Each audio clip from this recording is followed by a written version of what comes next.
Hello বন্ধুরা, আপুরা, আসসালামু আলাইকুম। কেমন আছেন আপনারা? আশা করছি ভালো আছেন। আমি আল্লাহর রহমতে ভালো আছি।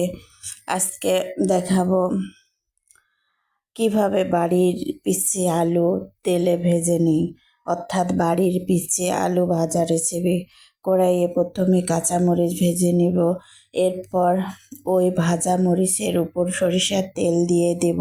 একটু পরিমাণে বেশি তেল দেব, কারণ আলুগুলো শুধু তেলেই ভাজবো, কোনো পানি দিব না। যাই হোক, তেল দেওয়ার পর ওই ধুয়ে রাখা খোসাসহ পেঁচে আলুগুলো দিয়ে দিব কড়াইয়ে দিয়ে পরিমাণ মতো লবণ দিয়ে দিব। লবণ দেওয়ার পর বেশ কিছুক্ষণ নেড়ে চেড়ে নিব। লবণ তেলের সঙ্গে ভালোভাবে কড়াইয়ে নিয়ে ঢাকনা দিয়ে রাখবো।